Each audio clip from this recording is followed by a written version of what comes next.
como que empiezas a tenerle menos susto a tomar decisiones distintas que el resto. Hoy conversé con Antonia Rojas, socia y cofundadora de Atom Capital, el primer fondo de inversiones secundarias en startups de Latinoamérica. Mi papá, él es empresario, contándome alguna historia de lo que estaba viviendo en sus empresas y me decía, bueno, ¿y tú qué decisión tomarías?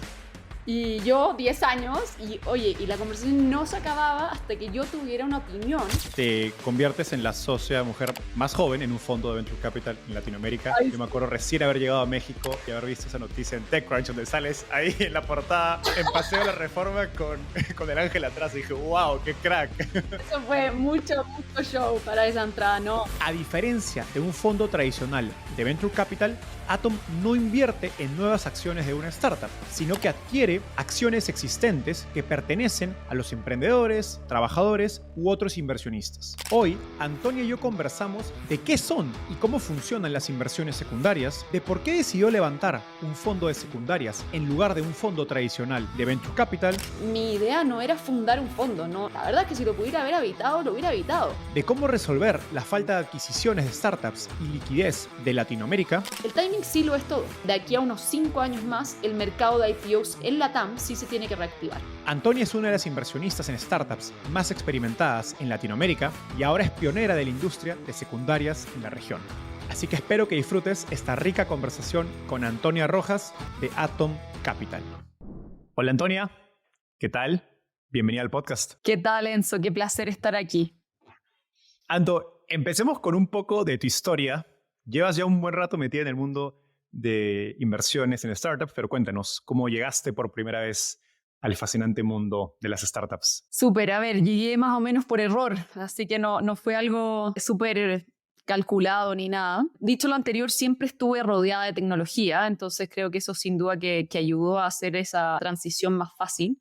Y también tengo una personalidad bastante práctica y eficiente, entonces en el fondo siempre he buscado las maneras de optimizar las cosas y la tecnología se presenta como esta herramienta extremadamente eficiente, ¿cierto? Entonces fue una combinación de muchos factores que me movió de un camino muy tradicional de negocios. De hecho, inicié en renta inmobiliaria. Es poco más tradicional que eso no existe, ¿cierto? Más tradicional que eso no existe.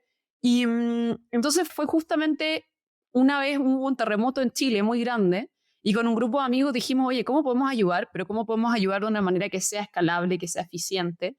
Y ahí fue cuando empezamos a armar, ¿cierto?, una plataforma que pudiese ser para poder optimizar el flujo de recursos dentro del país, dentro de Chile. Yo soy chilena originalmente, ahora vivo en México. Y eso fue el punto inicial, o sea, ese fue el punto de inflexión. Yo, no sé, tenía 22, 23 años en ese minuto, entonces fue algo que inmediatamente me movió. Yo dije, oye, este mundo tradicional, genial, pero la verdad, esto es lo que me apasiona y aquí está donde yo me quiero dedicar. Y ahí me fui a San Francisco a hacer un máster en emprendimiento social en el 2014, donde justamente quería profundizar, por un lado, toda la parte de tecnología y por otro lado, toda la parte de problemas sociales y entendiendo cómo la tecnología podía ayudarnos a resolver las grandes problemáticas que tenemos en la región, ¿cierto? Entonces mi pasión siempre ha estado en Latinoamérica, pero una Latinoamérica donde conectamos también con como lo que está pasando en la frontera del conocimiento, y eso fue justamente lo que me llevó a San Francisco. Y bueno, y el resto es historia, pero justamente eso es un poquito el inicio de por qué me gusta tanto la tecnología y por qué creo que se tiene que desarrollar esta tecnología en la región. Si viajamos un poquito hacia adelante en tu carrera como inversionista, te conviertes en la socia mujer más joven en un fondo de Venture Capital en Latinoamérica. Yo me acuerdo recién haber llegado a México en 2019 y haber visto esa noticia en TechCrunch, donde sales ahí en la portada, Me da vergüenza todavía ese. Paseo de la Reforma con el ángel Ay, atrás. Y dije, wow, qué crack. eso fue mucho show para esa entrada, ¿no? No, estuvo bueno. A ver, yo venía en el fondo siendo socia a un fondo de Venture Capital de antes, ¿cierto? Un fondo más pequeño desde Chile, donde tuve la oportunidad de ser de parte desde el inicio, ¿cierto? Desde que lo fundamos. Entonces venía aprendiendo justamente esto de inversiones y además haciendo inversiones ángeles, ¿cierto? Entonces fue una combinación de cosas donde la siguiente oportunidad sin duda que estaba en México, y ahí fue cuando tuve la oportunidad de conocer a mis ex socios, ¿cierto?, de OLVP, que me hicieron esa invitación para venirme a México, donde estoy muy contenta y muy agradecida por todas las oportunidades que me ha entregado este maravilloso país. Pero fue como ya una culminación de una trayectoria que yo ya venía haciendo por hace un par de años. Si tuvieras que apuntar a algunos principios o decisiones que fueron clave para llevarte a esas posiciones de volverte socia a una edad tan joven, ¿cuáles serían? Yo creo que en primer lugar el tomar riesgo, ¿cierto? Yo creo que fui siempre casi que entrenada, por así decirlo, desde muy chica, a como no tenerle susto a hacer las cosas, atreverme. Tuve la suerte de nacer en una familia que priorizaba mucho la curiosidad y el aprendizaje, o sea, todo lo que fuese educación, no había como límites en lo que nosotros podíamos hacer y todo lo que tuviera que ver con eso, mis padres eran como invertimos en esto feliz, ¿cierto? Entonces tuve esa suerte en primer lugar. Y en segundo lugar, siempre fue una educación donde nos enseñaban a tener opinión, nos enseñaron a tomar decisiones. Yo me acuerdo a mi papá contándome alguna historia, él es empresario, ¿cierto? Entonces contándome alguna historia, algo con lo que estaba viviendo en las empresas. Y me decía, bueno, ¿y tú qué decisión tomarías? Y yo, 10 años, y oye, y la conversación no se acababa hasta que yo tuviera una opinión y tomara una decisión respecto a eso. Y cuando tú eso lo haces un compound por cada año, desde los 10 años, como que empiezas a tenerle menos susto a tomar decisiones distintas que el resto. Entonces empiezas a tenerle menos susto a tomar riesgos. Empiezas a tener menos susto de tener tu propio camino y si es que en el fondo no es lo que todo el mundo estaba haciendo, ¿qué importa? Porque tú tienes tus propios argumentos y tú tienes tu propia convicción para seguir ese camino.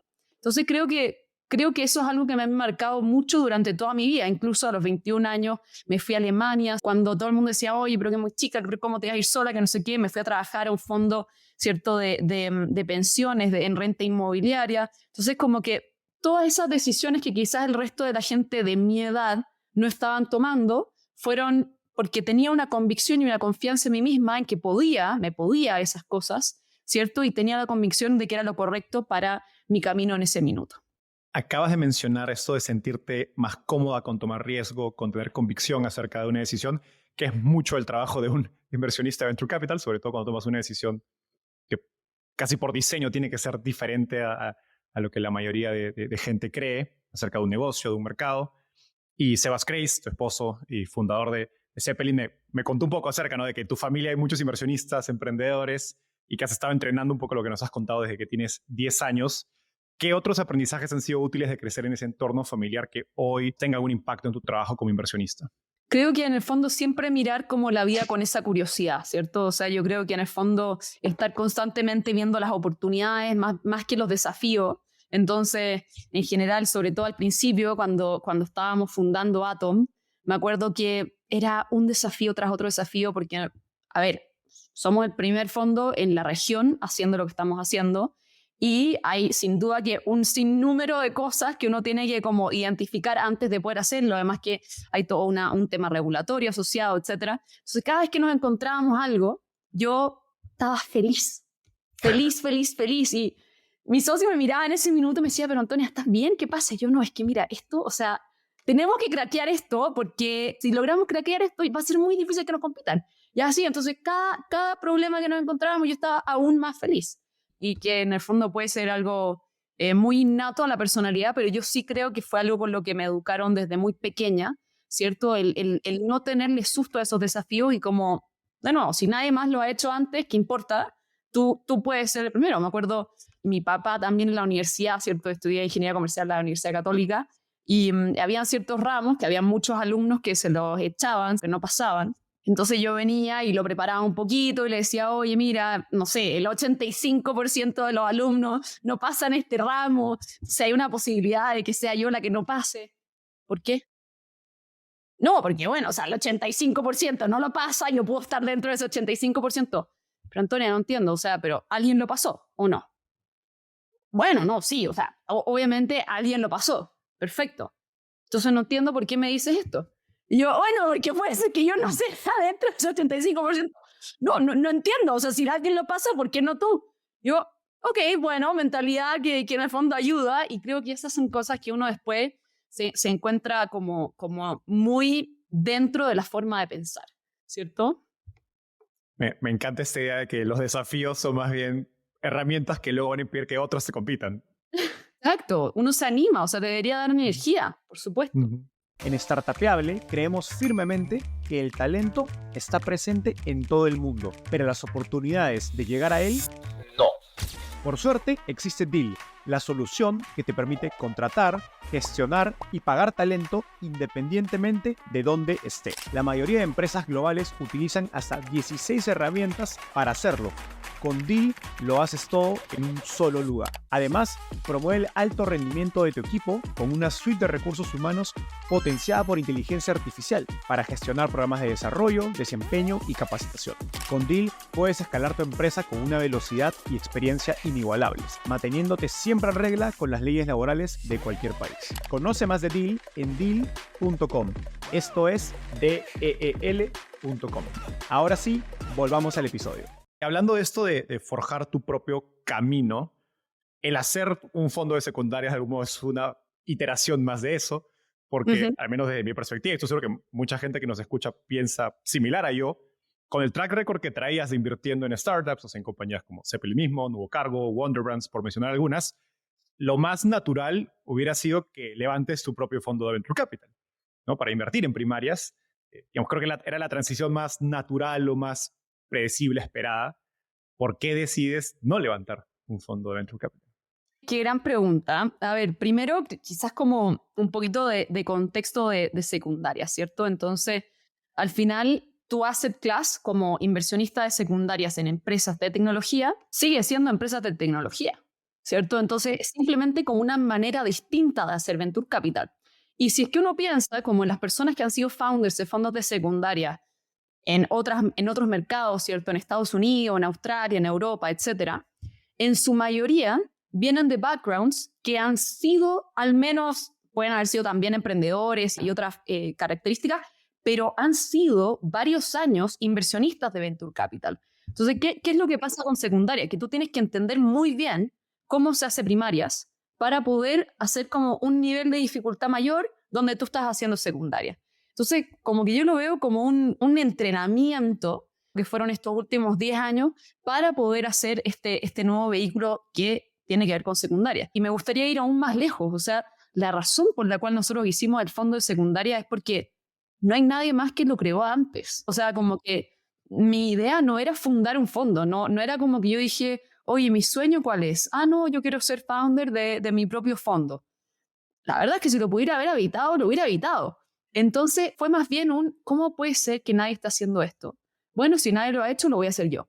Entonces, como estas ganas de crear algo que nadie ha creado y desarrollar algo que tiene que estar en el mercado. O sea, de verdad necesitamos un mercado de secundarias sólido en Latinoamérica y es parte del desarrollo natural de cualquier ecosistema sólido y maduro. Entonces tenemos los mercados en Estados Unidos, donde si lo pensamos hace 20 años que surgieron los primeros fondos de Venture Capital. 20 años no es mucho comparado con la industria de Venture Capital en Estados Unidos. En Australia se crearon hace 4 años, el primer fondo de secundaria fue hace 4 años, el 2020, ¿cierto? Entonces, uno empieza a hacer este estudio y te empiezas a dar cuenta que en realidad esto es algo bastante naciente. Como fondos de secundarias en private equity o en el P-Stakes, o sea, más indirectas, ya ha existido hace más tiempo, pero sí enfocado específicamente en secundarias directas es algo que es bastante nuevo. Por lo tanto, yo creo que ese fue el driver principal, eso fue lo que me dieron las ganas, la energía, la motivación y justamente lo que te motiva todos los días. Antes de meternos en el rabbit hole, que son secundarias, quiero establecer un poco de contexto o entendimiento común para quienes nos escuchan y quizás no están tan familiarizados con el término primaria y secundaria. ¿Puedes explicarnos qué es primaria y secundaria en el contexto de Venture Capital y cuáles son las diferencias? Súper.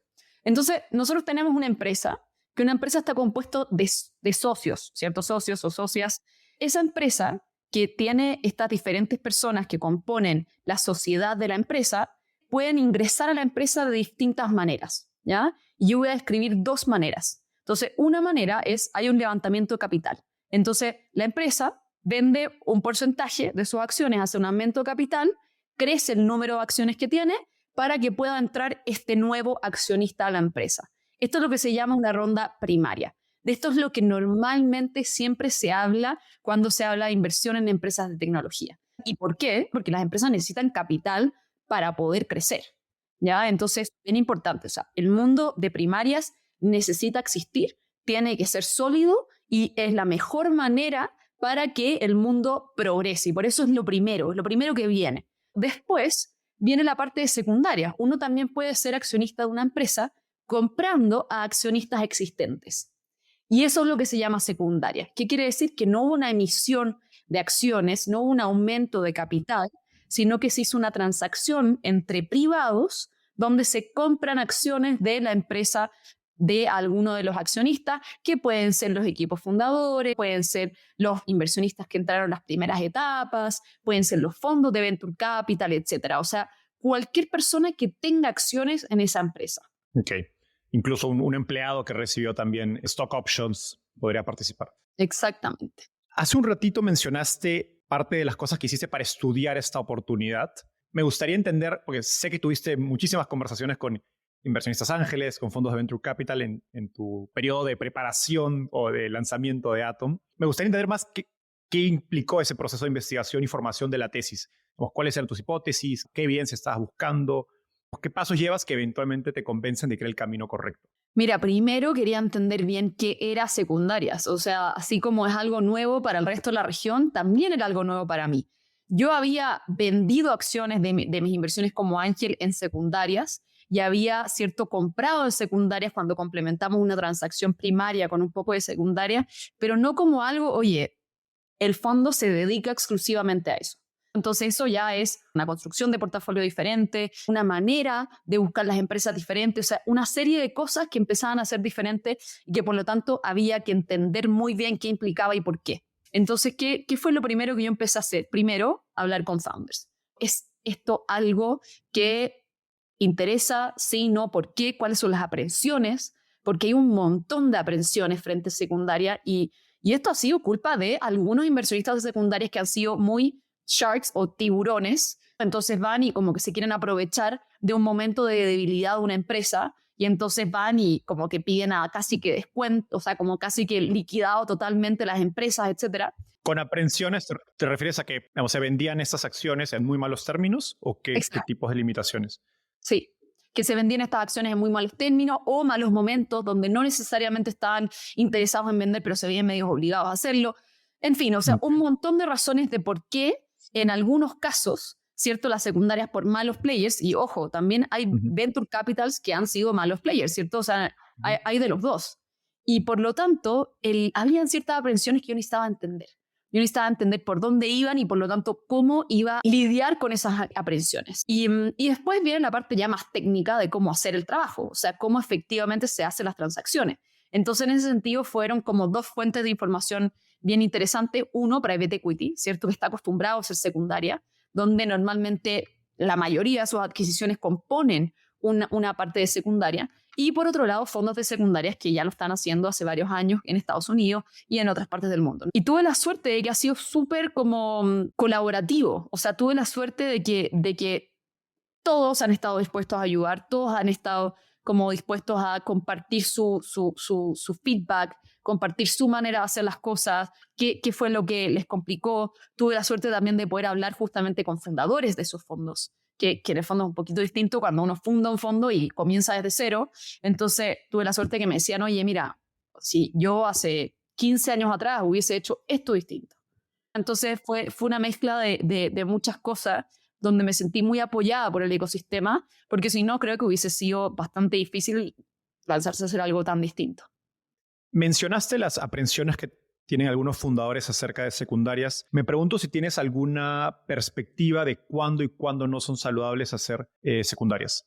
Sin duda. A ver, primero, creo que las secundarias siempre tienen que estar como aprobadas por el equipo fundador, ¿cierto? O sea, como esas secundarias que no están aprobadas por el equipo fundador, que ocurren como tras bambalinas, ahí es donde yo creo que hay que tener mucho, mucho, mucho cuidado, porque eso como founder te da mucha aprensión de quiénes están en tu empresa. O sea, esa persona va a ser socia. Entonces, como que tú tienes que entender cuáles son sus motivaciones, qué es lo que quieren. Entonces, tienes que tener control de quiénes son las personas que tienen participación en tu empresa y tú tienes que elegirlas. Entonces, eso incluye secundarias. Por lo tanto, transacciones que se están intentando hacer sin esa aprobación Yo no estoy de acuerdo y siempre nosotros buscamos esa aprobación por parte de los equipos fundadores. Dicho lo anterior, si es que existe esa aprobación y todo lo que yo diga después de esto va a ser en función de que existe esa aprobación, ¿ok? Transacciones para ángeles, transacciones para fondos early stage. En cualquier minuto del tiempo, la cantidad que deseen, ¿cierto? O sea, ahí yo no veo ningún tipo de selección adversa. Bueno, obviamente que si es que en el fondo nadie más está invirtiendo en esa plata y solamente los primeros están queriendo salir, ahí sí hay selección adversa, pero que un inversionista ángel que tiene, no sé, 30 inversiones, hizo 10 por en esa inversión, está queriendo salir porque quiere invertir en otras 10 empresas, yo digo, bienvenidos, ¿cierto? O sea, justamente eso es lo que necesitamos. Necesitamos un poquito de reciclaje en el capital para que puedan más empresas invertirse con capital local. Que el capital local es el que tiene el conocimiento, es el que sabe cómo operan los distintos mercados, etc. Después tocamos otro espacio que es justamente founders, employees, etcétera, que son las personas que están como en el día a día haciendo el trabajo.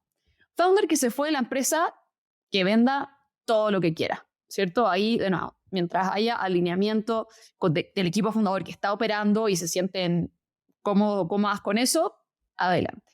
Pero operativos, creo que vender antes de la serie A puede ser un poquito contraproducente, a menos que hoy es una empresa que lleva 10 años y que en el fondo nunca había levantado ronda y de repente deciden levantar una ronda. O sea, siempre hay excepciones a las reglas, pero estoy dando como una guía general. Entonces creo que en general, ya he hablado con founders de empresas que me encantan, me dicen, oye, sería genial que entres, ¿cierto? Que te unas a nosotros y no sé qué, y te podemos vender un poco de secundario. Le digo, mira, la verdad, o sea, antes de la serie A no entramos nosotros justamente porque creemos que es bueno como tener esa parte de ultra sacrificado que es el principio, porque uno empieza a ser muy eficiente con los recursos. O sea, esa como escasez de recursos que uno tiene hace que uno se vuelva mucho más eficiente. Sin embargo, estamos hablando que eso ocurre por muchos años, o sea, que por muchos años no has sido capaz de comprarte ni siquiera un auto o que no has sido capaz de tener, no sé, o sea, el pie para tu propio apartamento, etcétera. Creo que eso no es sano. O sea, no es sano que después venga la primera persona que quiera comprar esa empresa a nada, ¿cierto? Y el equipo fundador diga, sí, perfecto, vendamos porque yo la verdad es que necesito liquidez.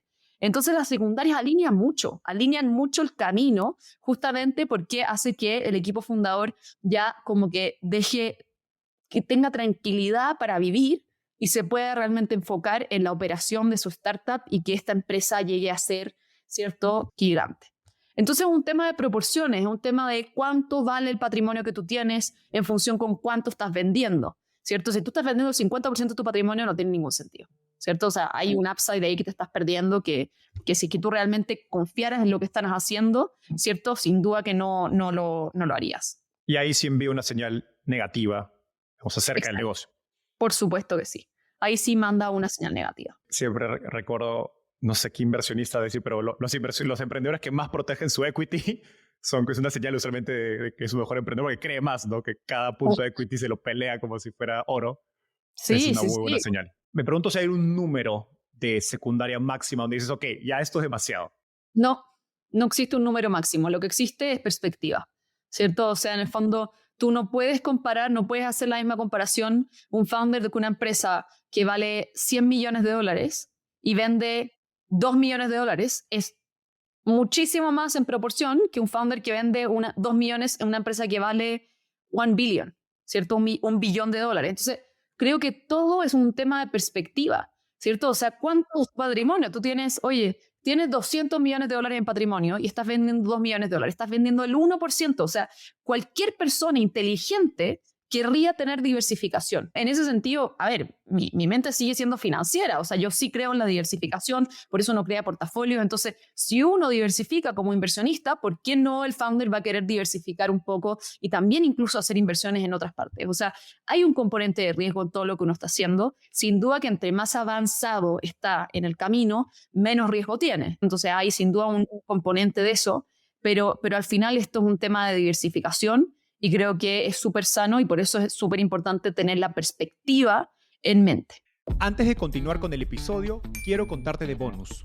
Integrar una tienda de tarjetas digitales nunca fue tan sencillo. Importantes bancos, supermercados, aplicaciones de movilidad, plataformas de recursos humanos y videojuegos ya lo están haciendo gracias a la API de Bonus. Podrás ofrecer de forma simple y sencilla un catálogo con más de 150 marcas, como Amazon, Cinépolis, Nutriza y Starbucks, a tus clientes o usuarios. Y por ser miembro de la comunidad de Startupeable, obtén un 100% de descuento en la integración del API de Bonus y añade una tienda digital de gift cards a tu negocio. Si te interesa conocer más sobre esta oportunidad de negocio, visita startupeable.com/bonus. Repito, startupeable.com/bonus. Bonus es con doble N. Ahora sí, de vuelta al episodio. Mencionaste hace un ratito que uno de los roles de las secundarias es generar este reciclaje, ¿no? Donde el inversionista ángel, los fondos venden parte de sus posiciones en una compañía para seguir invirtiendo. ¿Puedes hablarnos más del rol de las secundarias a nivel ecosistema, a nivel industria de startups y venture capital? ¿Por qué a un limited partner le interesaría invertir en un fondo de secundarias en comparación a uno de primarias? Esta es mi parte favorita de lo que estoy haciendo, entonces me encanta que me hayas hecho esta pregunta. Al final yo veo a los fondos de secundarias como un punto de inflexión en el desarrollo del ecosistema, ¿ya? Y voy a explicar un poquito más. ¿Qué es lo que yo llevo más o menos 10 años invirtiendo, ¿cierto? En la TAM. Por lo tanto, he tenido la oportunidad de ver distintos ciclos, ¿ya? Entonces hay momentos donde viene mucho capital extranjero, sobre todo Estados Unidos, y aumentan las valorizaciones, ¿cierto? Hay algunos que tienen buenas inversiones, hay otros que tienen muy malas inversiones. Entonces empiezan a ocurrir estos como desbalances, etc. ¿Y qué es lo que pasa? Que también te puede pasar que después venga un periodo de corrección. ¿Y qué es lo que pasa ahí? Se van, son turistas. Entonces es lo que nosotros llamamos como estos helicopter investors, que vienen y se van. Vienen y se van. ¿Qué es lo que pasa en la TAM? ¿Qué es lo que ha pasado ahorita? Es lo que ha pasado justamente, o sea, lo tenemos muy reciente, pero esto ocurre cada cierto número de años. No es la primera vez, exacto. Exacto, no es la primera vez. ¿Y qué es lo que pasa? Que nos quedamos sin capital para crecer. Nos quedamos sin gasolina. Y uno ve las empresas y van creciendo algunas igual muy bien, solo que en verdad en algún minuto se van a quedar sin caja. O sea, eso creo que es algo que tú ves cómo están resolviendo la problemática, tú ves cómo los clientes tienen la disposición a pagar, quieren esa solución, realmente están resolviendo el problema. Pero no hay capital para ayudarles a que ese crecimiento en vez de 2 por sea 5 por, ¿cierto? Y que más clientes y más personas puedan tener acceso a ese producto y ese servicio. Entonces, yo haciendo un diagnóstico de esto, dije que necesitamos más capital local. O sea, necesitamos más robustez local. No puede ser que dependamos tanto de estos inversionistas extranjeros de que tengan apetito por la región. Y además que, a ver, los adoramos y aprendemos mucho de ellos, pero también no hay nada como la expertise local. No hay nada como realmente entender qué es lo que está ocurriendo en México, qué es lo que está ocurriendo en Colombia, qué es lo que está ocurriendo en Perú, en Argentina, en Chile, etc. Entonces, en el fondo, muchos de sus consejos están dados con 10.000 pies de altura, ¿cierto? Y al final no tienen tanta sintonía con lo que realmente está pasando en el mercado. Entonces, ¿qué es lo lindo de lo que estamos desarrollando en Atom Capital? Que la mayoría de las personas a las cuales nosotros les estamos dando liquidez son locales. Nosotros no le estamos dando liquidez al fondo gringo de hace 50 años que tienen billions y billions y billions de activos bajo administración. Nosotros estamos dando al inversionista ángel que lleva 10 años creyendo en la región, creyendo en el talento local, creyendo y contribuyendo a el desarrollo de mejores productos y mejores servicios para solucionar problemas en la región. Entonces, ese es el tipo de personas a las cuales le estamos dando liquidez. También a founders, a empleados que llevan varios años también creyendo justamente en estas empresas y en el fondo dejándolo todo en la cancha para que esa solución pueda estar en el mercado. Entonces, eso sin duda que es muy lindo. ¿Y qué es lo que creo yo? Que en el fondo va a empezar a generar que se invierta mucho más desde el punto de vista local. Luego lo conecto un poco con cuál es la oferta hacia nuestros inversionistas. Sí. Entonces, sin duda que es una oferta, hay algunos que les va a interesar el desarrollo del ecosistema, que es genial, bienvenidos sean, ¿cierto? Pero en general lo ven mucho más desde el punto de vista del retorno, donde justamente claro, sigue siendo un producto financiero. A mí me emociona mucho la parte de impacto, pero sin duda que tiene un componente financiero muy interesante también. Entonces, para mí es como esta mezcla de los dos mundos que hace que, en el fondo, que valga la pena todo ese camino. Y por otro lado, que sea muy lindo, que sea como algo también de propósito. Entonces, para estos inversionistas, ¿qué es lo que normalmente les interesa? Justamente la parte donde tú tienes un riesgo mucho menor, los ciclos son más rápidos, entonces tú estás entrando en empresas un poquito más maduras, tienes una selección muy específica, nuestros portafolios son más pequeños debido a que entramos en empresas un poco más avanzadas, entonces es otro tipo de riesgo, no es no sé, no es un fondo que va a ser 100 pero es un fondo con una varianza mucho menor. Y si tú ves los fondos de secundaria, para que te hagas una idea, solo el 2% de los fondos de secundaria no devuelven el capital. Ah, wow. Sí, o sea, es totalmente diferente. Opuesto a Venture Capital puro. Qué interesante. Ahora, creo que una de las cosas que está transversal a lo que hemos hablado hasta ahora, que es el mayor reto que se está enfrentando ahorita el ecosistema startup latinoamericano, creo que es la falta de liquidez. Es algo que he hablado con muchos GPs o socios de fondos, ¿no? Cuando van a pitchar, ahorita hay muchos fondos levantando, o muchas firmas levantando nuevos fondos de Venture Capital y se están enfrentando a esta falta de liquidez y pues tenemos varias razones, ¿no? De que los corporativos latinos no adquieren muchas compañías, las bolsas de valores locales, no sé, México, Brasil, Chile, no son muy líquidas y las compañías que han llegado pues, a tener una salida en Estados Unidos son aún pocas. Y pues esto un poco dificulta este reciclaje, ¿no? del que estamos hablando, de que se generen nuevos inversionistas. Y digamos, en ese contexto, de cierto modo, tú te estás comprando ese problema, ¿no? Entonces, me pregunto ¿cuál es tu tesis de cómo se resuelve la falta de liquidez en las inversiones de startups en Latinoamérica? Antes de continuar el episodio, quiero pedirte un pequeño favor. Solo el 21% de las personas que escuchan Startupeable están suscritas a este canal. Si tú no lo estás, por favor, ayúdame dándole clic en suscribirte. Con solo un clic nos ayudas a crecer mucho más de lo que te imaginas. A cambio, yo me comprometo a seguir mejorando la calidad de las entrevistas y seguir trayendo cada vez mejores invitados, como los líderes detrás de Mercado Libre, Nubank, Duolingo, Tienda Nube, Pedidos Ya y más empresas de tecnología exitosas de Latinoamérica y el mundo. Gracias y ahora sí, volvemos al episodio. Perfecto. A ver, creo que primero que nada, o sea, recordar que esto es equivalente a un VC. Lo diferente es nuestra manera en entrar en las compañías. Entonces, en el fondo, tú cuando entras en una etapa posterior, estás mucho más cerca de eventualmente tener un exit y eso es la misma tesis que invertir en cualquier fondo que invierta desde Serie A en adelante. O sea, eso como para perspectiva. Adicional a eso, yo sí creo que en el fondo hay una importancia muy grande en ser súper selectivos y en enfocarse en industrias que históricamente han tenido un poquito más de liquidez. Entonces, ahí lamentablemente hay algunas industrias en la TAM donde no hemos visto M&A en ningún minuto, ni tampoco hay tanta perspectiva a que esas empresas puedan hacer IPO. Son industrias que estamos como dejando de mirar. Nosotros vamos a hacer 2 inversiones con este fondo y estamos bastante ponderados hacia fintech, ¿cierto? Entonces, fintech es un mercado donde justamente existe más dinamismo y dado que nosotros entramos entre una etapa, ¿cierto? Serie A y tenemos un periodo más corto de duración del fondo, no necesitamos estos retornos así de nuevo, no necesitamos los 100 sí necesitamos que haya una trayectoria coherente para una adquisición o una venta de nuestra participación. ¿Ya? Entonces, ese es el tipo de análisis que nosotros hacemos. Luego, en términos como del múltiplo que nosotros estamos buscando, nosotros hacemos mucho research comparado con mercados públicos. ¿Ya? Entonces, creo que ese como foco en la realidad y decir, ok, ¿dónde estamos parados más que qué es lo que están pagando otras personas? Es decir, no, tenemos que tener mucha disciplina justamente porque tenemos esta sensibilidad donde en menos tiempo tenemos que hacer muy bien el trabajo. ¿Ya? Y por último, viene una parte que en el fondo es menos técnica y tiene que ver con más optimismo. Yo sí creo que el timing es todo, ¿ya? Entonces, si tú hubieses hecho un fondo de secundaria el 2018 y te hubieras dedicado a salir el 2021, espectacular.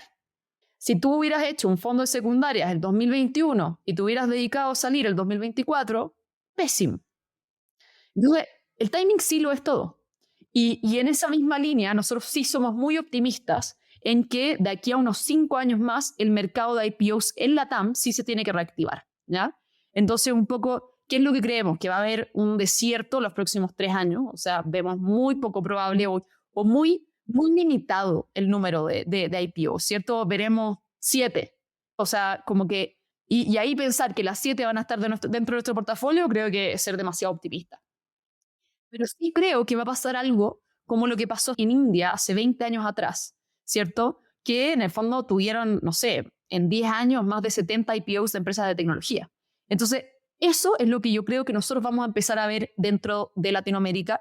¿Y por qué? Hay una serie de como números que nos ayudan a creer que esto va a ocurrir. Entonces, lo primero es que cuando nosotros empezamos a analizar el mercado público en Latinoamérica, el mercado público en India, el mercado público en China, y Estados Unidos creo que es un outlier, por lo tanto no tiene mucho sentido. Igual voy a decir los números para que... Ahorita estás hablando de IPOs en bolsas de valores locales, en la bolsa colombiana, en la bolsa mexicana, brasilera. No, da lo mismo. Da lo mismo dónde es el IPO, de dónde es la empresa que está originando ese IPO. De eso estoy hablando. ¿Ya? Entonces, si es que nosotros tomamos eso y decimos, ok, ¿cuál es la proporción, la penetración de empresas en India, de empresas de tecnología versus el PIB local del país? Es un 15% de penetración. ¿Ya? Cuando hacemos lo mismo en China, es un 20% de penetración. En Estados Unidos, un 54%. Están los Googles, ¿cierto? Etcétera. En Latinoamérica, ¿te sabes el número? Es un solo dígito, es lo que entiendo. 1,5%. Entonces, nos queda así, pero un montón de catch-up que poder hacer. Sin embargo, en los números tampoco se explica, porque la penetración de Internet es mayor que incluso que en esas regiones. Entonces, tenemos una serie de factores que estamos viendo en el uso de la tecnología que sin duda que no se justifica con tener un 1,5% de esa penetración. Por lo tanto, ¿qué es lo que creemos? Creemos que una vez que el mercado, ¿cierto? Porque hoy día estamos con tasas altas, o sea, no están habiendo IPOs en ninguna parte, y Latinoamérica siempre va un poquito más atrás que lo que va a Estados Unidos. Entonces, primero tienen que retomar nuevamente los IPOs en Estados Unidos para que después, ¿cierto?, empiece a ver en Latinoamérica. Esa es nuestra creencia, el timing es tan importante. Hablando de este escenario optimista, mencionaste que en India hubo 70 IPOs. Muchas IPOs deben haber sido locales. Porque me imagino que en este proceso, digamos, de armar la tesis de Atom, estoy seguro que has hablado con corporativos que adquieren compañías, quizás pueden ser inversionistas en tu fondo, seguro que has hablado con las bolsas de valores de los países. Entonces, ¿cuál es tu tesis acerca de esos IPOs? ¿Van a ser IPOs en Estados Unidos? Porque también pienso, oye, pues sí, tenemos un Nubank, ¿no? Un Mercado Libre que son enormes, pero también hay como cuando uno ve, digamos, los IPOs de empresas más pequeñas, pasa que pues, las empresas pequeñas usualmente tienden a ser mucho menos líquidas. En Estados Unidos tienen a tener múltiplos más pequeños. En Estados Unidos la bolsa hay un premio al tamaño de algún modo, ¿no? Y pues son pocas las compañías que van a llegar al tamaño de un Nubank, de un Mercado Libre. De todas maneras, yo creo que es algo que, o sea, si tú hablas con cualquiera de las bolsas de la región, están todas conversando de eso. Lo que a mí me encantaría ver es mucho más colaboración entre ellas, ¿cierto? O sea, nosotros seríamos mucho más fuertes si es que hubiese algo así como una bolsa de Latinoamérica. No existe hoy día, pero no lo veo tan loco, ¿cierto? Porque justamente necesitamos darle liquidez. Y ese es su gran problema. Su problema es que no tiene liquidez. O sea, si bien se abrieron en la bolsa y todo, pero no hay nadie que los va transando y es lo que tú sí tienes en el New York Stock Exchange, etc. Entonces, si es que nosotros estamos hablando de una bolsa donde tenga más interoperabilidad con otras bolsas, aumentarías la liquidez y por lo tanto aumentarías ese apetito por abrirse la bolsa. Es una combinación de muchas cosas. Creo que la tecnología ayuda porque sin duda que estos procesos son caros. Entonces, el hecho de que haya tecnología, que haya plataformas que te puedan permitir reducir los costos de emisión para poder hacer una apertura a bolsa, sin duda que ayudan un montón y va en línea con hacia dónde estamos yendo. Entonces, son múltiples factores los que creo yo que van a ir apoyando a que el día de mañana tengamos más IPOs. Ahora, no estamos hablando de un número que es una locura, simplemente estamos hablando de un poco más de dinamismo. Y estoy hablando específicamente de empresas de tecnología, porque también está todo lo que tiene que ver con el mercado, el mid-market, ¿cierto? Entonces, de empresas medianas, locales, solamente en México, por ejemplo, teniendo la opción de abrirse a la bolsa a través de Viva, por ejemplo, que está siendo súper innovadora en atraer este nuevo perfil de empresa. ¿Qué falta para concretar esa liquidez a nivel de bolsas locales? Porque creo que es algo, hay como una, no sé si paradoja, ¿no? Pero es como que ya hay empresas facturando cientos de millones de dólares que uno diría, oye, ya están listas para salir públicas. Claro. ¿Cuál es esa pieza faltante, ¿no? para que pase eso? No, es caro. Es caro por el nivel de regulación. Caro salir a la bolsa, digamos, como empresa. Es caro salir a la bolsa, es un nivel de supervisión constante que eso de nuevo se refleja en costos, en tener que mantener toda esa carga. Entonces, creo yo que la tecnología es una gran manera de poder implementar más políticas para que, o hacer más fácil que se puedan abrir a la bolsa. Lo otro también tiene que ver con regulación en sí, ¿cierto? No sé si está familiarizado recientemente se abrió en Chile, o bueno, recientemente hace 1 año y medio, se abrió en Chile una como bolsa para medianas empresas que se llama Scale, y le están permitiendo a los fondos de pensiones poder invertir en Scale. Entonces eso permite que fondos de pensiones puedan invertir en empresas de tecnología que están en su serie A, su serie B, etc. Todavía no lo hemos visto que ellos están activamente invirtiendo, pero ya existe el marco regulatorio para que lo puedan hacer. Entonces empezamos a ver como más movimiento. Creo que están todos al tanto de la necesidad de liquidez. Y creo que por eso siempre, o sea, cuando hay un problema, vimos que hubo un proceso de corrección del mercado, pero también hizo muy evidente que necesitamos más herramientas para poder dar más liquidez. Es muy sano que haya liquidez. Hay algo que yo llamo que es como una aposta, ¿cierto? Y esa fue la razón original de por qué lanzamos Atom, ¿cierto? O sea, el cómo nosotros hacíamos como una aposta entre los inversionistas de etapas tempranas a lo que seguía después. Entonces tú si inviertes como ángel en una empresa, en vez de esperarte 12 años, hoy te puedes esperar 6. Ya empiezas a invertir en otras y usas tu conocimiento durante esos 6 años. Lo mismo con los founders, pueden apoyar a otros founders. Entonces, creo que, y con liquidez real, ¿cierto? No con la ilusión de lo que valen sus acciones. ¿Qué hay de los corporativos? Parte de tu tesis es que veamos más corporativos latinoamericanos adquiriendo startups, ¿o qué tanta confianza tienes en que pase eso? No, mira, ahí soy menos optimista, lamentablemente, pero por un tema cultural, ¿cierto? O sea, Okay. creo que las adquisiciones por corporativos muy grandes, muy tradicionales de una empresa de tecnología, no necesariamente son las más exitosas. Estoy hablando de corporativos de Latinoamérica, ¿ya? Sí. Distinto es adquisiciones de corporativos o Sí. incluso como empresas de tecnología muy grandes adquiriendo otras que son para expansión de mercado. Pero es muy difícil la integración. Entonces, sin duda que queremos que ocurran, y de nuevo, por eso creemos que en el mundo fintech hay un poquito más de dinamismo que en otras industrias. Dicho lo anterior, sí creo que no podemos depender de eso. Si es que dependemos de eso, creo que vamos a estar no muy contentos. Creo que fintech suena el más obvio porque obviamente también es el sector que más capital atrae, pues tienes grandes bancos, es el mercado pues, por naturaleza más grande. ¿Hay algún otro sector que veas que pues, en los próximos años quizás va a ser un mercado interesante para invertir porque tiene estas características de mayor liquidez que estás describiendo?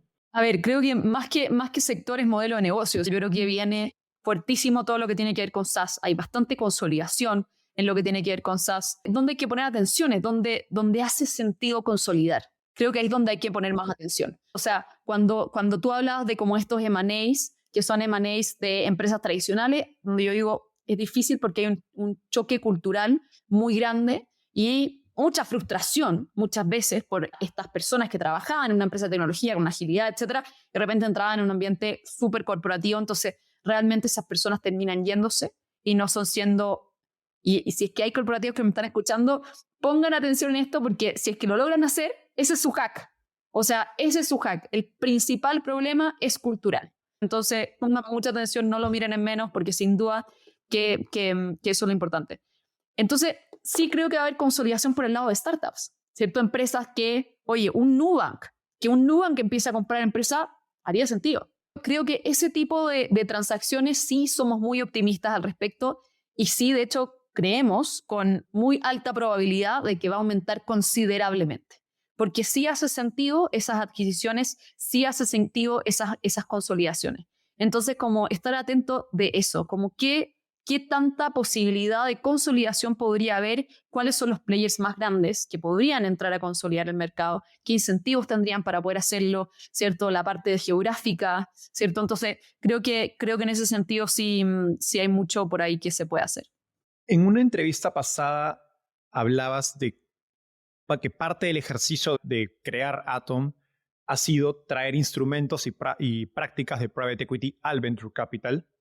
Y una de las cosas que hacen los private equities de manera muy activa es generar estos puentes entre banqueros de inversión o adquirientes con sus compañías.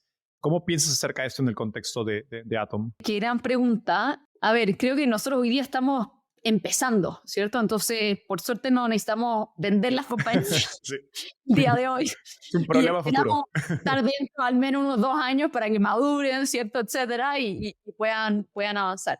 Dicho lo anterior, efectivamente es algo que tenemos como muy en el ADN, como hacer estas conexiones, y nos hemos preocupado mucho de armar relaciones con estos como M&A boutiques y empezar a entender cómo operan, cómo funcionan, qué tanto entienden, empezar a educar también de las empresas de tecnología. Entonces ahí sí hay una expertise que uno tiene de empresas de tecnología donde puede ayudar a que estas cosas vayan ocurriendo. O sea, yo sí creo que tenemos que hacer ese link y sí creo que no solamente nosotros como secundaria, sino que en el fondo los fondos tradicionales de VC tienen que empezar a hacerlo también. O sea, también hay que hacer un mea culpa de por qué no han habido muchos eventos de liquidez. Porque los eventos de liquidez no ocurren así como por arte de magia. Se gestionan. Se gestionan. Entonces, y uno tiene que partir. O sea, tú para vender una empresa te demoras 3 años. Tú tienes que comenzar antes. Entonces, a mí a veces se me han acercado algunas personas y me dicen, oye, mira, mi fondo ya tiene 12 años y yo necesito, y digo, o sea, de aquí a que se ocurra una transacción, en el fondo que se alineen todo, no es tan rápido, no es tan rápido. Entonces, como que uno tiene que partir mucho antes y por eso es importante empezar a tener esas conversaciones. Yo cada vez que voy a Nueva York, cada vez que voy a distintas partes en Estados Unidos, me junto con corporativos, les voy contando las empresas que en el fondo nosotros estamos de socios, etcétera, de tal manera de que puedan ir teniendo esa visibilidad de qué es lo que está pasando en Latinoamérica y poder eventualmente el día de mañana, cuando se necesite, poder tener y gatillar esa conversación para una eventual compra. Entonces, es gestionable. ¿Le recomiendas este mismo comportamiento o práctica a los mismos emprendedores? De todas maneras, pero espero que también tengan a inversionistas que ayuden. O sea, creo que cuando no es tu momento correcto para vender, no tiene tanto sentido que le estés dedicando tanto tiempo a eso. Sí, Y si es que es una distracción. Exacto, pero de nuevo, hay que hacerlo constante. Relaciones hay que hacerlas. Es lo mismo que cuando tú empiezas a armar relaciones con el fondo que podría liderar tu serie D cuando tú estás en la serie B, ¿cierto? Esto es exactamente lo mismo. O sea, tú tienes que aumentar tus probabilidades de éxito. ¿Y cómo se aumentan? Aumentando las oportunidades que tú tienes frente a ti. Entonces, si tú empiezas a desarrollar una relación 2 años antes y en 2 años tú dices, ¿sabes qué? Necesito vender. Entonces, tú puedes abrir las puertas de esas relaciones que trabajaste hace varios años atrás para poder iniciar ese proceso. Entonces, creo que estratégicamente uno siempre tiene que estar desarrollando ese tipo de relaciones, pero sin duda que uno esperaría que sean inversionistas los que traen la mayor cantidad de oportunidades a la mesa para poder hacer un poquito más fácil el camino a los mismos equipos fundadores. Además que también, ojo, que muchas veces los equipos fundadores no necesitan salir. Entonces, también hay que entender esa situación. Eso es un gran punto. Nuestra amiga en común, Natalia González, me dijo algo interesante. Antonio no está lanzando un fondo, está creando una industria, educando a todo un ecosistema y convencer de por qué invertir en este activo. ¿Qué retos particulares has enfrentado en lanzar Atom por ser pionera, digamos, de esa industria de secundarias en Latinoamérica? Tantos, Enzo, tantos. Pero primero, qué emoción. Nat, muchas gracias por tus palabras. Creo que uno es ese escepticismo de que si es que no hay éxito hoy, no van a haber nunca. Entonces, en el fondo, el tener esa convicción de poder decir, sí, van a haber éxitos y por qué, ¿cierto? Y un poco esa lógica que te conté de, oye, mira, o sea, esta es la presión que estamos teniendo, como entender un poquito dónde nos estamos moviendo, la parte más macroeconómica, ¿cierto? Después entender los ciclos, entender cuándo es un buen momento, cuándo es un mal momento, etcétera. Y yo creo, y obviamente no puedo inferir exactamente por las palabras de Natalia, pero creo que ella hace mucha referencia a que nuestra intención no es ser un fondo de secundaria per se. Nosotros queremos ser un jugador que da capital creativo a las empresas. ¿Ya? Y esto es bien innovador, es un concepto que nosotros no decimos mucho porque no siempre te dan a entender, ¿cierto? Pero nosotros queremos poder crear distintas fuentes de financiamiento que no existan en Latinoamérica. Entonces estamos todo el tiempo mirando qué es lo que está ocurriendo en Estados Unidos, qué es lo que está ocurriendo en Europa, etcétera, y tenemos un par de ideas ahí, pipelines, que no voy a decir en este momento, pero en un par de años espero que las veas cuando las lancemos y digas como, a eso es lo que se refería Antonia. Pero en el fondo hay muchos hoyos en el financiamiento de la región, muchísimos. Entonces, secundaria es uno. Emociona muchísimo porque es el punto de partida, ¿cierto? Es el punto de partida donde nosotros podemos crear nuestra reputación, que los inversionistas entiendan que sabemos muy bien lo que estamos haciendo, etcétera. Pero el camino es mucho más ambicioso que eso. Nosotros no queremos ser toda la vida un fondo secundario, sino que queremos ser este partner estratégico para los equipos fundadores que vayas entregando la herramienta que van necesitando en los distintos momentos del tiempo. Y para eso necesitamos entender muy bien las distintas herramientas que hay disponibles, necesitamos entender muy bien el camino del emprendimiento y necesitamos entender muy bien el camino y las diferentes etapas de la financiación, ¿cierto? Entonces, creo que eso es un poquito, y ahí, de nuevo, infiero en lo que decía Natalia, pero esa es nuestra visión y estoy convencida que la vamos a lograr. Hablando de estos huecos de financiamiento, quiero volver y conectar con la pregunta que te hice antes acerca de los sectores o modelos de negocio con mayor liquidez. ¿Cómo aplica esto a países? Hay geografías donde tienes más interés porque tienen más chances de ser líquidas versus otras que no. Y también me pregunto en ese contexto, ¿cómo un emprendedor debería pensar, cuando alguien que esté empezando, digamos, una compañía en etapa pre-semilla, semilla, pensar, ¿debería ser la liquidez de su sector o de su geografía un factor a considerar? Obviamente cuando van al camino de Venture Capital. Que la segunda pregunta la voy a tomar después, pero es bien cargada esa pregunta. La primera, yo creo que, a ver, o sea, los mercados más grandes sin duda que van a tener más atención, ¿ya? Y normalmente mayor atención también se traduce en un mayor dinamismo y en un mayor liquidez, por lo tanto. Entonces, con eso estamos hablando de México y Brasil. Entendiendo que en esta conversación estoy tratando de generalizar lo máximo posible para que pueda ser útil, sí, sin duda que creo que es México y Brasil. Y por lo tanto, eso es algo que nosotros necesitamos en la operación de las empresas que estamos invirtiendo. O sea, nos estamos enfocando en empresas que tengan esas operaciones, que tengan operaciones en México, ¿cierto? Y que tengan operaciones en Brasil. No estamos activamente invirtiendo en Brasil hoy día, pero sí estamos empezando a mirar empresas justamente que tengan operaciones en Brasil para poder eventualmente, ya sea con el segundo fondo o ya sea al final de este fondo, poder hacer inversiones. Pero dado que no ha sido lo que nosotros hemos estado haciendo los últimos 10 años, creo que uno siempre tiene que enfocarse en qué es lo que uno está familiarizado y hacer lo que uno sabe hacer bien. Con la segunda pregunta, es que yo creo que esas no son razones, esto es personal, esto es súper personal, pero yo jamás haría algo solamente por lo que el mercado cree o los venture capital quieren o sea, como que tienes que hacer un problema que realmente te apasione. Y hay casos excepcionales en todas las industrias. Por eso nosotros seguimos siendo agnósticos. Lo que pasa es que creemos, por probabilidades, que vamos a estar con mucha más ponderación hacia empresas de fintech. Pero eso no quiere decir que si encontramos una empresa en el sector de educación excepcional, no vamos a invertir. Por supuesto que vamos a invertir.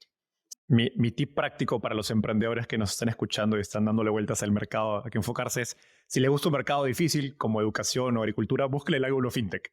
Ahí tienen lo mejor de los dos mundos. Muchos negocios con ángulos fintech para sectores difíciles creo que les está yendo bastante bien y hay menos competencia usualmente en esos mercados. Me gustaría hablar brevemente acerca de cómo piensas acerca ya de invertir en sí mismo. Y algo que te escuché decir en una entrevista pasada que me encantó fue cómo se toman las decisiones de inversión puede ser incluso más importante que la decisión en sí misma. Uh-huh. Entonces, una pregunta bien básica. ¿Cómo tomas decisiones de inversión? A ver, creo que son siempre multifactoriales, ¿ya? Nos gusta conocer a los equipos fundadores idealmente por años antes de invertir. Y de nuevo, tenemos la suerte de llevar varios años invirtiendo, así que tenemos la suerte de haber conocido a varios equipos fundadores. Luego hay como aspectos fundacionales, ¿cierto? Entonces que tiene que ver con, oye, las unit economics, perdón que use los términos en inglés, lo que pasa es que en el mundo de startups... No existe traducción para ese término. No usamos los términos y está muy mal por parte nuestro, pero es etcétera. Entonces, que tengan unit economics y sean positivos, ¿cierto? Que su negocio esté siendo comprado por gente y que la gente tenga ganas de comprar y seguir pagando ese producto. ¿Qué fue lo que pasó en el 2021? Que era muy difícil separar la subvención de las ganas reales de un cliente de pagar por un producto. Tú en la data, en un Excel, por muy como mago que seas con Excel, no puedes separar eso, porque en el fondo, a menos que haya hecho una estrategia de A/B testing súper sofisticada, claro, que normalmente no se hizo, ¿cierto? Entonces, es muy difícil separar. Por lo tanto, tú tienes que tomar decisiones en función de investigaciones, conversaciones con clientes, con las mismas personas que trabajan. Ahí lo que dices es que un producto que está siendo subsidiado solamente con fuentes de capital, de venture capital, en 2021, cuando había mucho capital, pues te generaba una demanda de algún modo irreal, ¿no? Que cuando se va ese subsidio, quizás la gente ya no iba a comprar ese producto. Tú comprarías un producto quizás a $2 efectivo porque te regalaron los otros, pero quizás ya no lo comprarías a 15. Entonces, eso es. Cuando te regalan las cosas, tú lo dices, bueno, me lo regalaron, ¿cierto? O pagué muy poco, entonces lo usas, pero al minuto que hay que pagar, no necesariamente estás dispuesta a pagar. Entonces, esa como sensibilidad al precio hay que entenderla. Y hay que entenderla cuál es realmente la problemática que está resolviendo, ¿cierto? Entonces, eso creo que para nosotros es bien importante en la toma de decisiones. Después, tenemos que entender como en la etapa en la que está la empresa, cuál es el camino que ya recorrió y cuál es el camino que le queda por recorrer, ¿ya? Y dado que, recuerda como este concepto de la posta. Eso es un concepto que nosotros tenemos súper presente. Es como, ok, hay quienes recorrieron ese camino, veamos qué aprendieron, veamos qué ocurrió, veamos qué se aprendió y qué se implementó. Y luego decir, ok, ¿qué es lo que falta en este camino que viene por delante? ¿Qué es lo que tenemos que empezar a preparar para el día de mañana poder pasar en la posta a otros? Porque si bien el equipo fundador se puede querer quedar 20 años. O sea, justamente, mira a David Vélez, ¿cierto? O sea, lleva desde su IPO, desde que fundó Nubank, IPO, y aún hoy día está ahí. Entonces, como que Marcos Galperín, lo mismo, son como fundadores que van a seguir haciendo lo que quieren hacer por infinito tiempo, pero eso no quiere decir que sea el mismo camino que los inversionistas tienen que recorrer en ese camino. Entonces, entender cuáles son estas postas y poder entender cuál va a ser ese camino, porque ojalá sean los emprendedores todos como David y como Marcos, ojalá que tengan tanta pasión que quieran seguir más allá de que ya sean enormemente ricos. Por eso yo te decía, o sea, el optimizar por volverte tremendamente rico no es por lo que tú deberías querer optimizar. O sea, realmente también piensa en un Elon Musk, piensa como realmente las personas que han construido algo gigante ya no lo hacen por el capital, lo hacen porque quieren que su producto esté disponible en muchas más personas, quieren innovar, quieren hacer algo que nadie más está haciendo. Entonces, ese es el mundo ideal, pero uno como inversionista, de nuevo, tiene que entender, ok, ¿cuál es esa aposta? ¿Cómo se va a ver este camino? Y cómo lo converso de manera muy transparente para que en ningún minuto sea algo que sea incómodo y que al revés, sea lo mejor para la empresa y para el equipo fundador. Y luego viene la parte de fit, que fit tiene que ver en muchos sentidos. Esto que estoy diciendo para los equipos fundadores, también lo digo para mí. Yo sí creo que a uno le tiene que encantar lo que uno hace. Yo estoy en Atom para verlo crecer y seguir construyendo Atom por los próximos 20, 30, 40 años. Entonces, me tiene que encantar trabajar con la gente que trabajo. Me tiene que fascinar ayudarles a resolver esos problemas. Me tiene que encantar y motivar, ¿cierto? El trabajar día a día en eso y que no sea algo que un día me despierto y digo, ¿sabes qué? No quiero hacer más esto. Por suerte llevo 10 años, entonces creo que uno ya sabe qué es lo que le gusta, pero sí tiene que ver con que tiene que haber un fit donde tienes que tener ganas de trabajar con los equipos con los que te estás asociando y ganas de invertir en las industrias y en las problemáticas que estás resolviendo.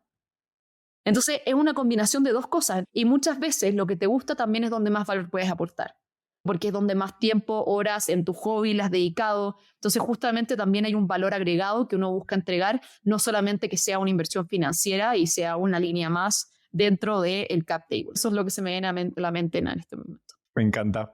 Y llegamos ahora sí al segmento final.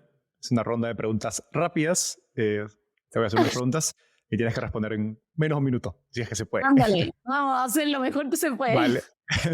No pressure. ¿Cuál es el elemento más difícil de tu trabajo aparte del tiempo? Yo creo que manejar las emociones. ¿En qué sentido? En que muchas veces vienen eventos como COVID, ¿cierto? Donde todas las empresas al mismo tiempo tienen problemas y uno tiene que mantener la calma y ser justamente esa persona que da soluciones y da calma y no es que pone en pánico, nos vamos a quedar sin caja el próximo mes, etc. Entonces creo que el manejo de las emociones y el manejo de las situaciones difíciles, sin duda, que creo que esa es una de las cosas más difíciles del trabajo y que uno aprende a lo largo de los años. Como inversionista hay que ser regulador de las emociones porque ya el emprendedor tiene suficientes. Exacto. Finalmente, ¿qué preguntas no te hacen que creas que deberían hacerte más seguido? Creo que tiene que ver con la parte de, y ahí uno entra a la parte menos profesional y más personal, ¿cierto? O sea, tiene que ver con el qué es lo que uno hace en el día a día para poder mantener esa calma o para poder como balancearse, alimentación, meditación, todas esas cosas. Creo que nos metemos muy poco en esos temas en el mundo profesional cuando necesitamos meternos mucho más, sobre todo cuando estamos hablando de personas que muchas veces su trabajo es como 24/7 y que necesitan, ¿cierto?, estos hacks para poder trabajar mejor, operar mejor. Entonces creo que eso es algo que en general nos hace un poquito de falta. Hay más los últimos años, sin duda, así que creo que la tendencia es más positiva. ¿Es algo que evalúas en un emprendedor? ¿Se puede evaluar de algún modo? Yo creo que parte de la afinidad.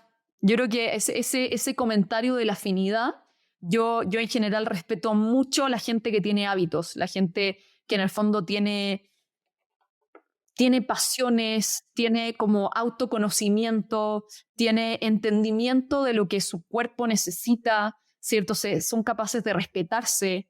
O sea, yo en general creo que eso sí va ahí alineado en la parte de la afinidad, no es así como un checklist. Tiene mucho más que ver con la parte holística, donde uno es una persona completa, ¿cierto? No solamente un aspecto.